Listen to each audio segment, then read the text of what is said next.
Hey, what's up? This is Brandon Simmons for BrandonSimmons.biz. This is my weekly video blog called Bullheaded, a review of the Houston Texans news as well as a preview of the upcoming game matchups. Now, this week, y'all, nothing else matters. No 1-3 record, no 2-2 record from the road team. None of that matters. You know why? Because the Houston Texans and the Dallas Cowboys are about to go at it in a real regular season game. And let me tell you something. I don't know who's all really watching this, if this is just people within Texas that is just watching this video. But if you are outside of Texas and you're seeing this, then you might not understand the magnitude of what this game really means.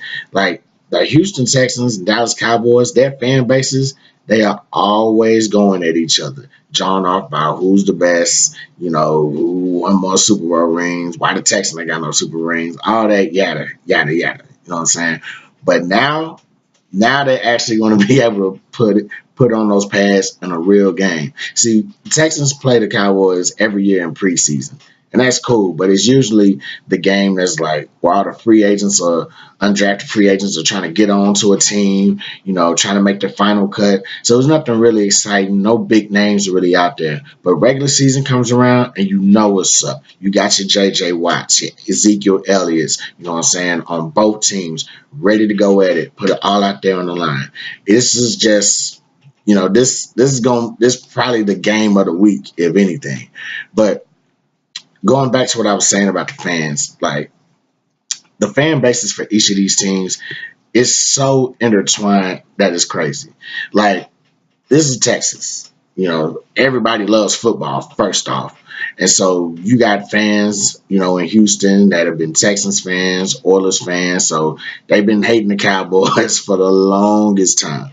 And of course, you got those Cowboys fans. They've been all, we got this many Super Bowl rings. We've done this, that, and the third. But I mean, let me pull some cards here. It ain't really been like that, for the last, for this last decade or even for the last 20 plus years. But you know what I'm saying? I'm not going to jump in an argument myself. I'm just come out here and state what I got to state. But this is just a rivalry that it just goes beyond football. Everybody in this state, everybody has a Cowboys fan that they either work with, they go to school with, definitely in the family. There's an uncle, there's an aunt, cousin, sister, daughter, cousin. Play cousin. Nephews. There's somebody in your family that's a Cowboys fan, and they're not just a regular, fan. Because Cowboys fans, they let you know that they Cowboys fans. And so that's pretty much what kind of fuels the rivalry, because them letting you know gets a little bit obnoxious to us Texans fans sometimes. So we got to put them in their place and bring them back to reality. So definitely, man, it's just a rivalry in sports that's very underrated. It's very personable. So it's going to get ugly. I'm pretty sure the players are going to be feeling this like on the field, and it's going to get really, really ugly. On top of that, aside from all the the outside of the game antics, this game is also going to feature two quarterbacks of the future, in my opinion. Dak Prescott for the Cowboys, Deshaun Watson, of course, for the Texans.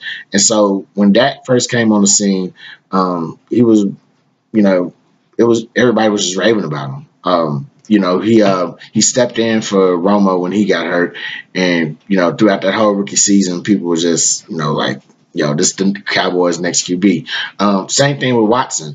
He didn't really have a quarterback that he had to just really take over. Texans were kind of bad at just selecting quarterbacks up until him, and so when he came in and he just played amazing as well.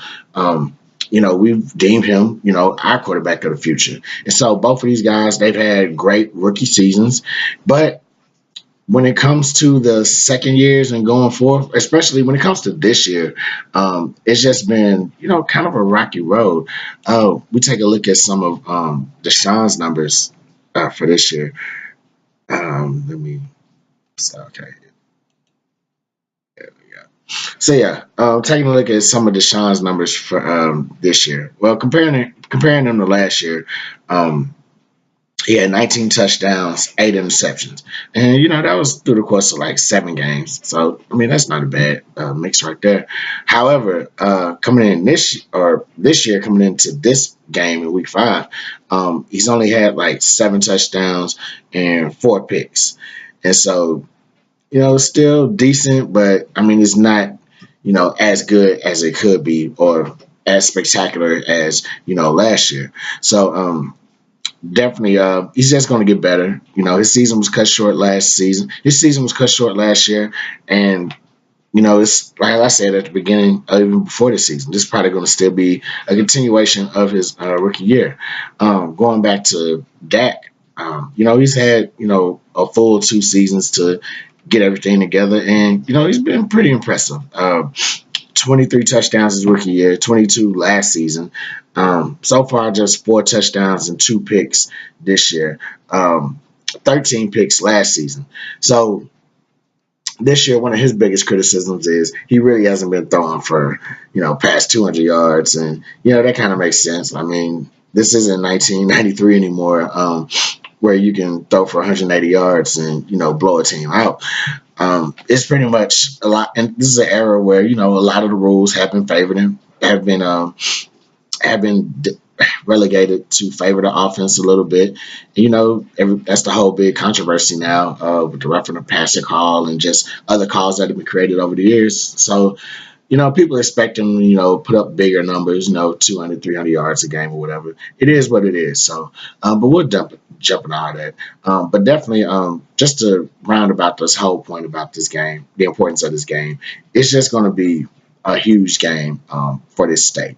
The Cowboys, they play, the Cowboys and Texans play a real regular season game every 4 years, obviously because they're in different conferences. And so many people don't think of it as like the rivalry. They don't think of it like a Duke, North Carolina. They don't think of it as a Baltimore, Pittsburgh. A Lakers and Celtics back in the day, a Lakers and Pistons back in the day.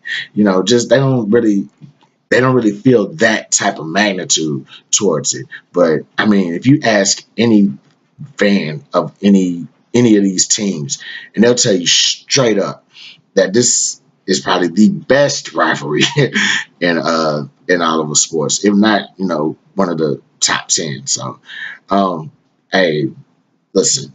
Like I said, if you're not if you're not a fan of either, this is definitely going to be a game that you want to try to pick a side on starting this Sunday.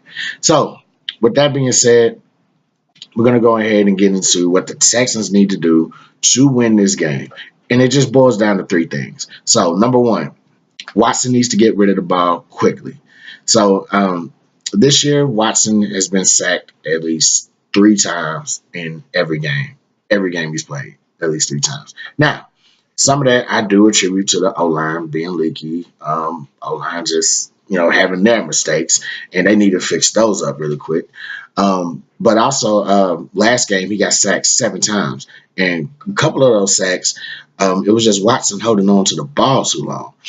And so, listen, I get it. Watson, he has a different type of skill set than a lot of quarterbacks. Not only can he throw the ball, but he can also run the ball. So what he'll need to do is, instead of like trying to look downfield to make a play, if he doesn't see anything, then he just needs to throw the ball away. Basically, this is the game where you do not want to get negative yards for the offense. You do not want to have your offense push back deep in the territory because you can't get rid of the ball.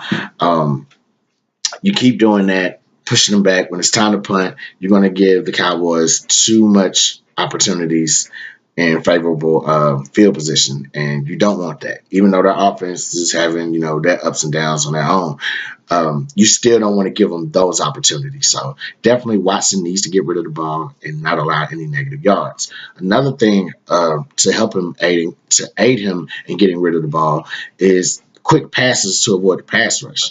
Now, people talk about how bad Dallas's offense is this year, but a lot of people are kind of overlooking their defense. Their defense is pretty stout, and that pass rush too. I think They were without David Irving, and they're supposed to be getting him back this Sunday after he served his 4 game suspension. So they might get a little bit more stout. So definitely what the offense, what O'Brien and them needs to do is kind of design some plays that'll allow Watson to have some quick passes. That way he can avoid the pass rush.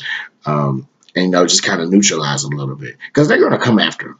They're going to come after Watson. They recognize what a threat he is as a passer. They recognize what a threat he is as a runner. So they're going to send people after him, whether blitz, spies, whatever. So definitely quick passes need to be thrown into the game plan to help take away that pass rush. Number 2, the defense needs to limit Ezekiel Elliott's impact.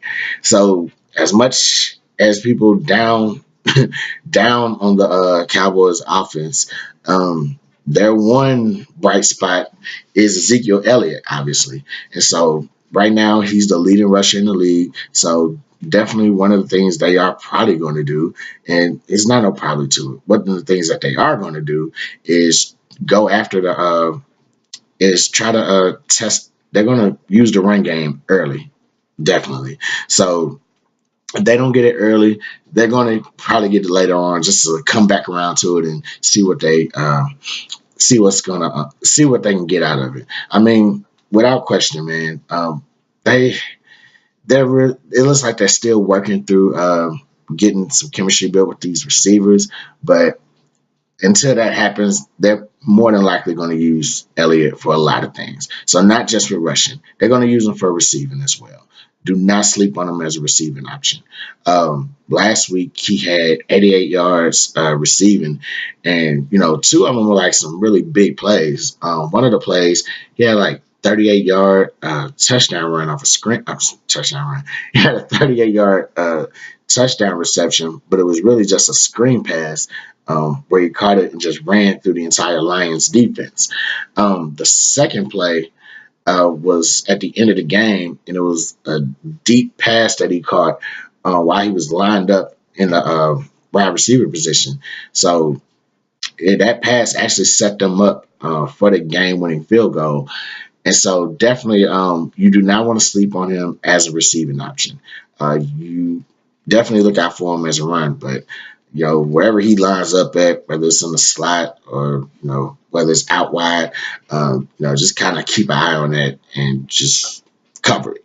Honor him as a receiver. Third and final thing, the defense must win the battle of the defenses. So the Texans defense, they've been heating up a little bit last couple weeks. Watt's been doing his thing, of course. Clowney, he's been coming around as well.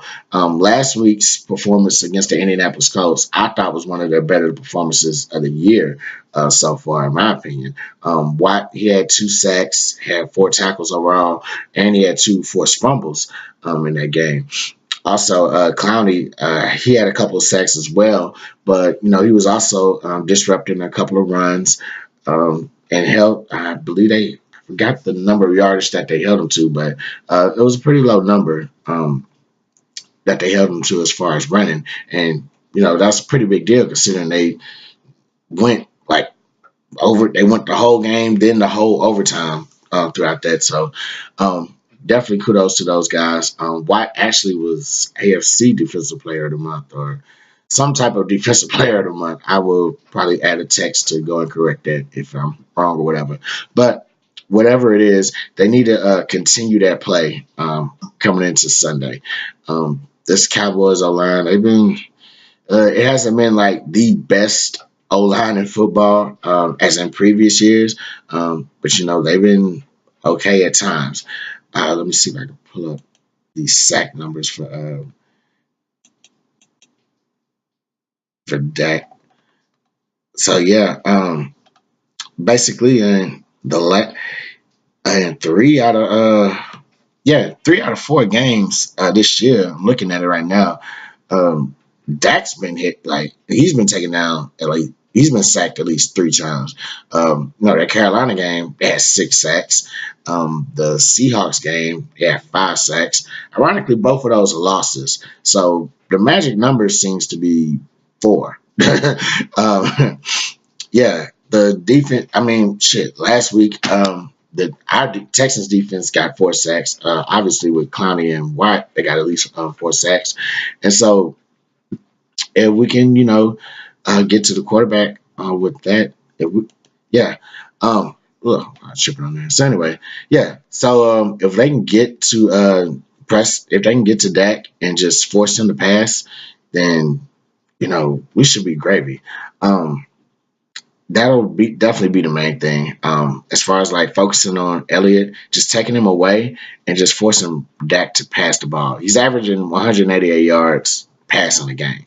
So, like I said, this isn't 20 years ago where you could throw for 188 yards and that would be your career high. No, that would probably be like one of the worst stat lines, in this day and age, where everything is geared towards the quarterback. So, if they can force him to pass, which he really hasn't had a lot of success of this year, then I definitely think we have a chance of winning that game. And yeah, White and Clowney, like I said, they have to continue to terrorize the O lines. I think they can get it done against this Dallas Cowboys O line, but it just won't be them that'll have to do it. The other guys on the D line, linebackers have to come crashing through as well. And just terrorizing them, putting pressure on Dak, and just forcing them to make errors. So they can do all three of these things. Watson get rid of the ball, defense, try to take away Elliott's impact or limit his impact, and just the Texans defense win the battle of the defenses. They'll definitely pull out a W in this game. So that's all I got for this week. I'm Brandon Simmons for BrandonSimmons.biz. Holla black.